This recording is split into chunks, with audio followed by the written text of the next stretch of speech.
నా పేరు తమ్ము నాగరాజు, రాష్ట్ర కన్వీనర్ డిఎస్సి 2003 ఉపాధ్యాయుల ఫోరం. ప్రభుత్వానికి ప్రజలకు మధ్య వారధిగా ఉంటూ ప్రతి ఉద్యోగి కానీ ఉపాధ్యాయుడి కానీ తమ యొక్క విలువైన జీవిత కాలంలో 30-40 సంవత్సరాల పాటు సేవ చేసినటువంటి ఒక ఉద్యోగికి పాత పెన్షన్ విధానాన్ని రద్దు చేస్తూ 2004 జనవరి 1న కేంద్ర ప్రభుత్వం నిర్ణయం తీసుకుంటే, కేంద్ర ప్రభుత్వం నిర్ణయం తీసుకున్న 8 నెలల కాలంలోనే ఆంధ్రప్రదేశ్ ప్రభుత్వం రాష్ట్రంలోని అందరి ఉద్యోగులకు ఉపాధ్యాయులకి సిపిఎస్ అనేటువంటి ఒక దుర్మార్గపు నూతన పెన్షన్ విధానాన్ని అమలు చేయడం జరిగింది.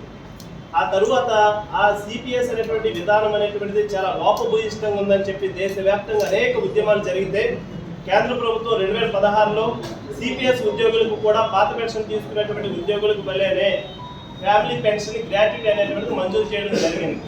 ఆ ఫ్యామిలీ పెన్షన్ గ్రాట్యుటీ కేంద్ర ప్రభుత్వం ఇచ్చిన వెంటనే 6 నెలలు తిరగకుండానే ప్రస్తుతం అధికారంలో ఉన్నటువంటి గౌరవ ముఖ్యమంత్రి వర్యులు చంద్రబాబు నాయుడు గారు మానవత్వంతో సిపిఎస్ ఉద్యోగులందరికీ కూడా ఫ్యామిలీ పెన్షన్ సర్టిఫికేట్ ఇవ్వడం జరిగింది.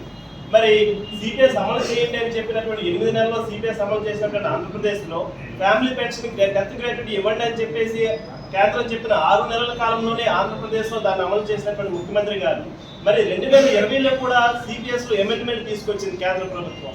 మేము 57 అనేటువంటిది ఒకటి విడుదల చేసి, ఎవరైతే ఈ సిపిఎస్ అమల్లోకి రానిక ముందు డేట్ ఏదైతే ఉందో జనవరి 2004 అనేటువంటి డేట్ ఏదైతే ఉందో ఆ డేట్ కన్నా ముందు నోటిఫికేషన్స్ ద్వారా ఎవరైతే రిక్రూట్ అయ్యారో వారందరికీ కూడా పాత పెన్షన్ ఇవ్వాల్సిన అవసరం ఉంది అని కేంద్ర ప్రభుత్వం గుర్తించిన వెంటనే అనేక రాష్ట్ర ప్రభుత్వాలు, దాదాపు 15-16 రాష్ట్ర ప్రభుత్వాలు ఆ మెమో 57 అమలు చేస్తూ అందరికీ కూడా పాత పెన్షన్ ఇవ్వడం జరిగింది.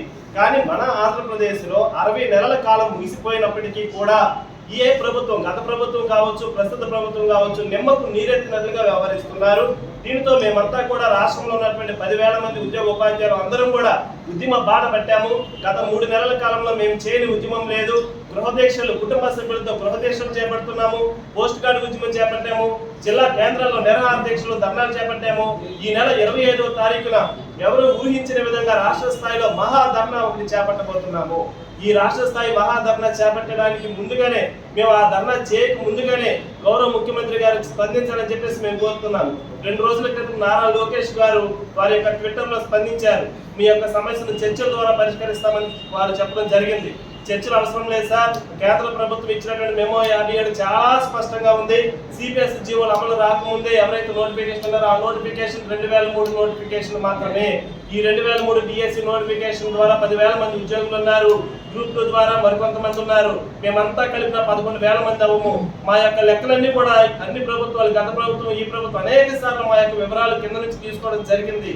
మేము మాతో చర్చల కంటే కూడా గౌరవ ముఖ్యమంత్రి గారు, డిప్యూటీ ముఖ్యమంత్రి పవన్ కళ్యాణ్ గారిని మేము మరీ కోరుతున్నాం. సార్, మీరు అనేక సార్లు చెప్పారు మా నాన్న కూడా ఒక ప్రభుత్వ ఉద్యోగే, పెన్షన్ వాల్యూ ఏంటో మాకు తెలుసు, మా కుటుంబానికి తెలుసు అని పవన్ కళ్యాణ్ గారు అనేక సార్లు చెప్పుకున్నారు. కాబట్టి ముఖ్యమంత్రి చంద్రబాబు నాయుడు గారు, పవన్ కళ్యాణ్ గారు, లోకేష్ గారు మీ ముగ్గురు చర్చించుకుని ఎంత త్వరగా వీలైతే అంత త్వరగా మాకు పాత పెన్షన్ ఉత్తర్వులు ఇప్పించవలసిందిగా కోరుతున్నాము. లేని పక్షంలో రాష్ట్రంలో అన్ని డిమాండ్స్ కన్నా కూడా పురాతనమైన డిమాండ్గా మాది మారిపోయింది. ఇప్పుడు పిఆర్సీ ఆలస్యమై 24 నెలలు అయింది, డిఎల్ ఆలస్యమై 18 నెలలు అయింది, సరెండర్ లీవ్ బిల్స్ ఎన్కాష్మెంట్ కాకుండా 36 నెలలు అయింది. కానీ మా యొక్క పాత పెన్షన్ ఉత్తర్వులు, కేంద్ర ప్రభుత్వం ఇచ్చిన ఉత్తర్వులకి 60 నెలల కాలం ముగిసిపోయింది. కాబట్టి అన్ని సమస్యల కన్నా ముందుగా మా సమస్యను పరిష్కరించిన తర్వాతే మీరు మిగతా సమస్యల మీద దృష్టి పెట్టాలని చెప్పేసి కోరుకుంటూ, ఆగస్టు 25న జరిగేటువంటి ఉద్యమానికి రాష్ట్రంలో ఉన్నటువంటి ప్రతి ఒక్క డిఎస్సి 2003 ఉపాధ్యాయుడు ఉద్యోగి రావాల్సిందిగా ఈ సందర్భంగా కోరుకుంటూ సెలవు.